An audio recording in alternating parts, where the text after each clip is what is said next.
This topic is going to be for the women who are feminine presenting and who are attracted to other feminine presenting women.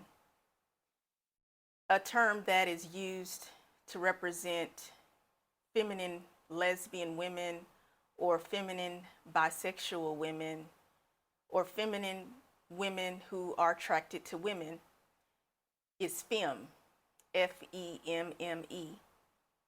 And I'm going to discuss our attractions to other feminine women because we're usually often depicted in the media and in real life circumstances that lesbians are only attracted to masculine presenting women. But what you see is not always reality. The topic and the video today will be femme on femme lesbian attraction. Stay tuned to the end of the video because I've got some great information to share with you. If you have ever been around lesbian couples, what stands out to you first when you see lesbian couples? Are they the women who are with a stud? And a stud is a lesbian woman or a woman who loves women and she's masculine presenting. And they are in a relationship together. So you have the more feminine presenting woman and the more masculine presenting woman. Does that stand out to you more, or does the relationship between two women who are feminine presenting stand out to you more? Based on your answer and your response will kind of help you determine where your attraction lies with women. I actually am attracted to feminine presenting women, and I'm a feminine presenting woman. And many of us who identify as lesbians or women who love women, that falls into the category of you being bisexual or pansexual or queer. There are many women who are feminine presenting who are attracted to other women who are feminine presenting. And the reason why we don't see these type of relationships too often in the general public has a lot to do with us being in a heteronormative society, and we've adapted gender roles in our relationships as women who love women. And that is really unfortunate because we actually do not need to take on the characteristics of heterosexual relationships, which are relationships between a man and a woman. It's kind of hard to escape it, to be honest, because most of us have been raised in a heterosexual family. The traditional family involves a man and a woman, and that's your mom and your dad, and you grew up seeing it. Or if your parents were divorced, or if you just didn't come from a two-parent home, you saw it on TV. You saw it with other people, their families, just by observing. And you learn from what you see. However, what's going on within is quite different from what's going on without. Meaning, even though externally you know that heterosexual norms exist, it does not mean that you can relate to being heterosexual, nor does it mean that you want to take on the gender roles or the rules of heterosexual relationships. And the reason why is because you are a lesbian woman. You are a bisexual woman who is in a relationship with another woman.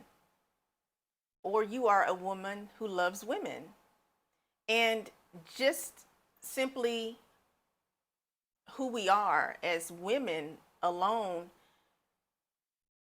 it doesn't actually play out well when we imitate the gender roles between a man and a woman, because it's assumed that one of the partners in the relationship has to decide to be the male dominant figure, and the other one has to decide to be the more female submissive partner. And that's imitating a heterosexual relationship.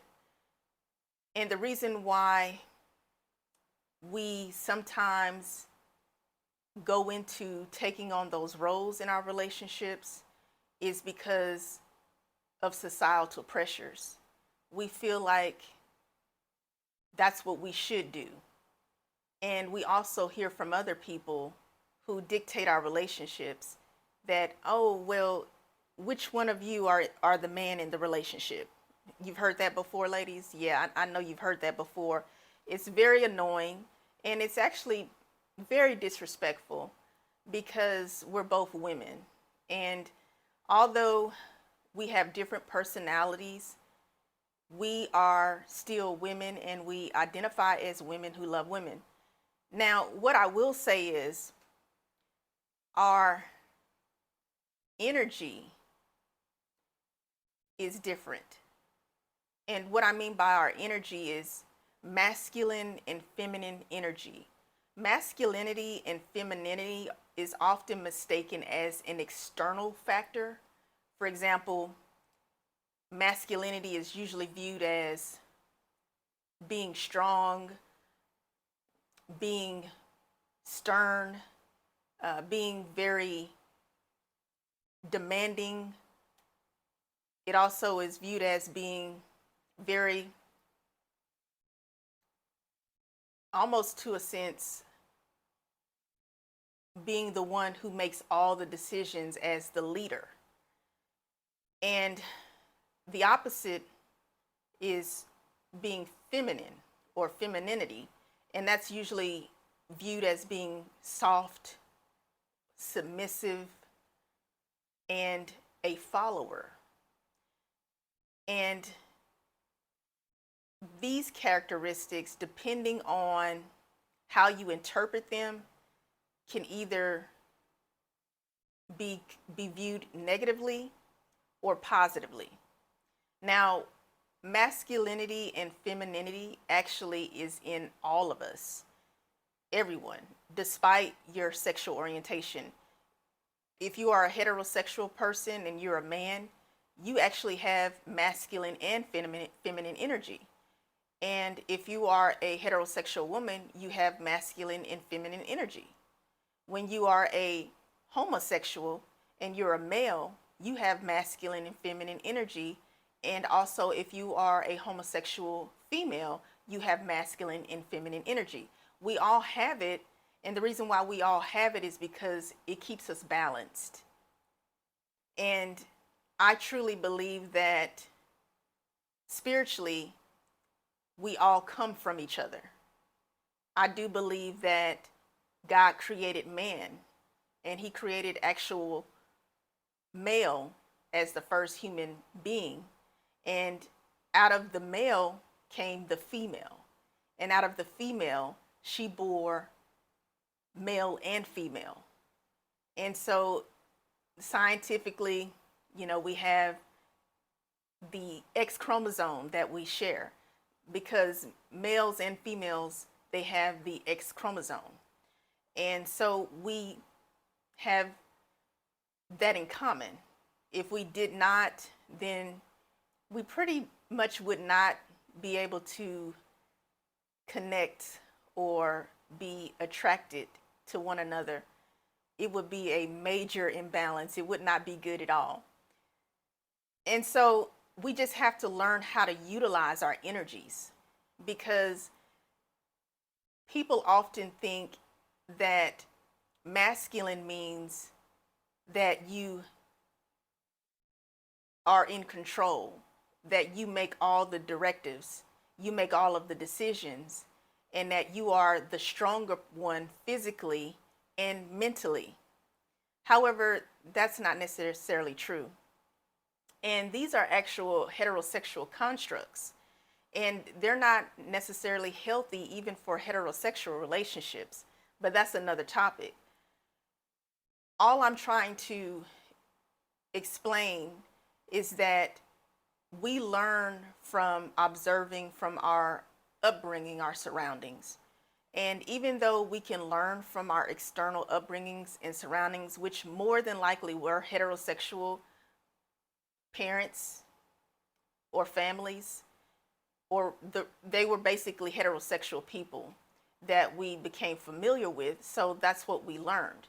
Now, there are families that are same-sex or same-gender loving families. So you have women who are married to women, you have men who are married to men, and they have children and they have their own unique family, which is beautiful, but we don't see that enough. So it's kind of challenging for us to establish our own relationships. So it makes it even more difficult, ladies, when you are a feminine presenting woman and you are in a relationship with a feminine presenting woman, because society will look at it like, okay, okay,